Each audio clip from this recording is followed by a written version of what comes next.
Bonjour à tous, j'espère que vous allez bien. On se retrouve aujourd'hui dans une nouvelle vidéo créative pour vous parler des encres résine de chez Cléopâtre. Donc ici vous pouvez voir les différentes couleurs de la gamme, ainsi que de la résine Crystal Diamond de chez Cléopâtre.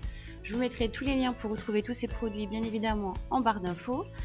Là je vous montre, j'ai voulu tester les moules béton de chez Rayer parce que j'avais fait une vidéo donc sur les moules béton en disant qu'on pouvait les utiliser pour la résine et j'avais certaines personnes qui m'avaient dit qu'on ne pouvait pas trop les utiliser pour la résine. Donc là c'était pour vous montrer que bien évidemment oui, on peut utiliser ces moules pour la résine. Donc je vous présente la résine cristal. Donc comme toutes les résines, vous avez je vous invite à bien vous regarder le mode d'emploi pour savoir comment utiliser la résine. Je vous ai déjà fait pas mal de vidéos là-dessus.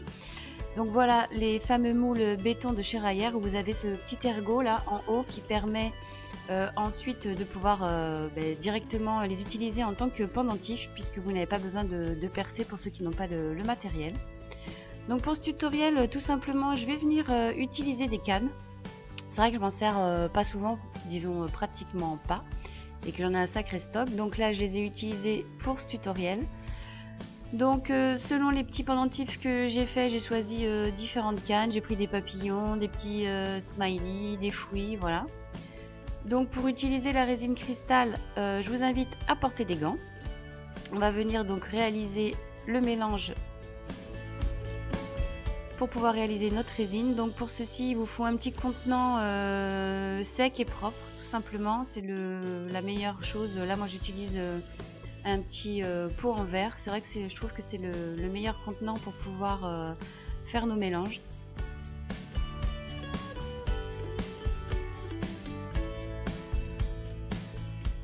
Donc vous respectez bien les indications du fabricant pour la résine. Vous venez faire votre mélange et on va venir y ajouter différemment les encres pour que vous puissiez voir les différents effets et réalisations qu'on peut faire avec.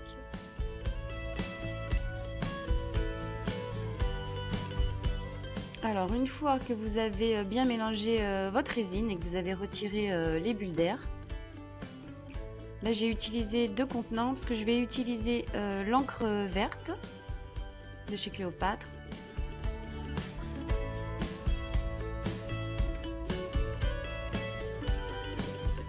Donc pour le dosage, c'est vous qui voyez, vous ajoutez autant de gouttes d'encre selon l'effet que vous voulez donner.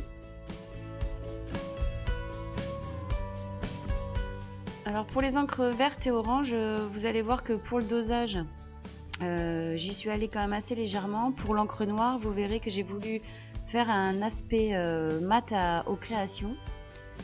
Donc du coup, il n'y a plus du tout de transparence dans la résine, mais ça fait un joli effet quand même, cette couleur noire dans la résine. Donc là, je vais retirer, pareil, dès que vous faites vos mélanges, vous retirez bien évidemment vos bulles d'air. Donc voilà, j'utilise les moules béton. Je vous avais fait des vidéos dessus déjà il y a quelques mois. Là, je viens y insérer des petits morceaux de canne. De toute façon ils vont pas rester à leur emplacement, ils vont venir se recentrer une fois que la résine va prendre. Donc là j'utilise les différents moules. Comme vous pouvez voir, vous pouvez faire des mélanges de résine avec les deux différentes couleurs.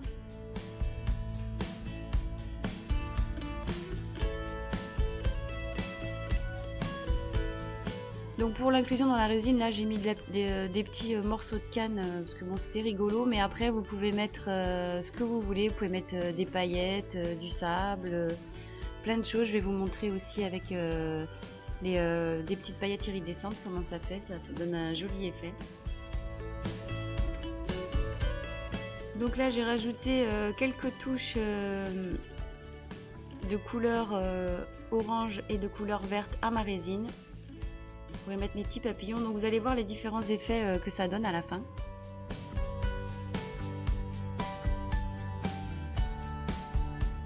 Donc là c'est la photo que vous avez vue au départ où j'ai inséré les petits papillons. Là je coule moitié de résine orange, moitié de résine verte pour voir le résultat. Après j'y touche plus. Donc pour faire sécher, pour faire prendre votre résine, il suffit de mettre vos moules bien à plat et vous allez les faire sécher pendant 48 heures. La résine cristal, ça demande un minimum de 48 heures de temps de prise. Et vous les déposez donc bien à plat dans un milieu sec si possible et à l'abri de la poussière. Là je vous fais le tuto avec la résine noire.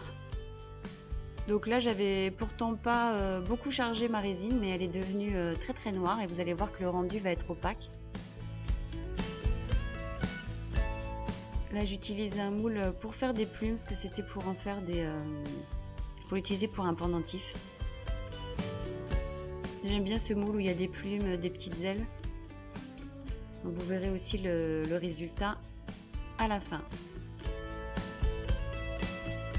Donc là j'ai rempli les moules visage de ces sculptés ainsi que le moule pendentif. Là tout simplement dans ma résine verte je suis venue ajouter des petites paillettes iridescentes.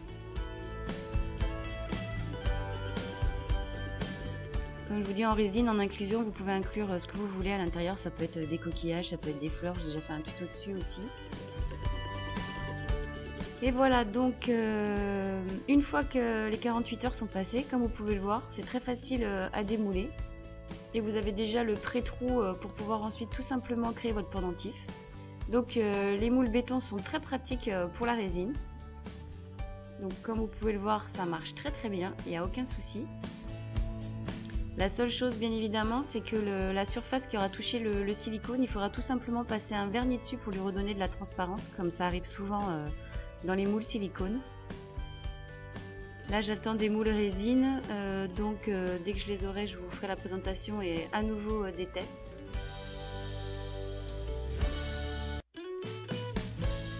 Voilà, là vous pouvez voir les différents effets que donc ça a donné. Là c'est des petits cabochons. Donc vous voyez, ça fait le même effet. Je vous ai déjà montré, pour redonner tout simplement de la brillance, il suffit de vernir votre création et vous retrouvez toute la transparence. Et là on voit donc l'aspect mat de la résine cristal. Alors ça j'ai beaucoup aimé pour les cabochons.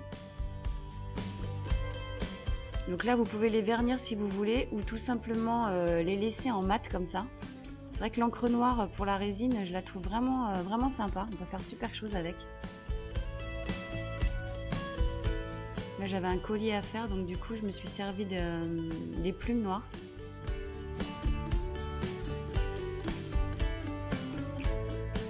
Voilà ce que ça donne donc pour les résultats. Là j'utilise tout simplement un vernis Fimo, ça peut être n'importe quel vernis, sauf vernis à ongles bien évidemment. Voilà, vous avez juste à déposer votre vernis et tout de suite vous voyez la transparence de votre résine qui revient.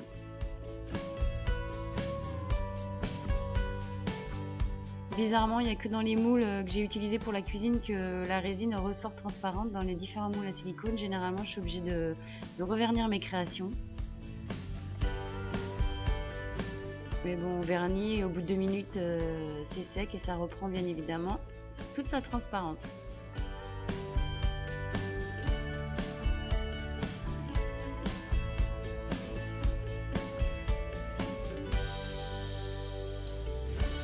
Celui-ci je l'aime beaucoup avec l'effet qu'il y a eu à l'intérieur avec les papillons. Celui-là est super joli.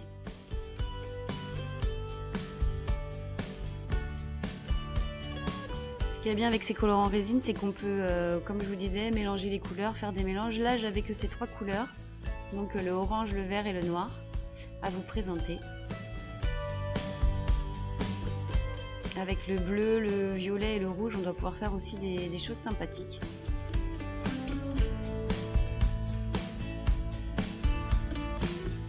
Voilà donc pour le résultat des encres résine de chez Cléopâtre. J'espère que ce tutoriel vous aura plu.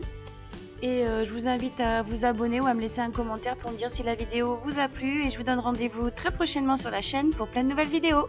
Je vous dis à bientôt. Ciao!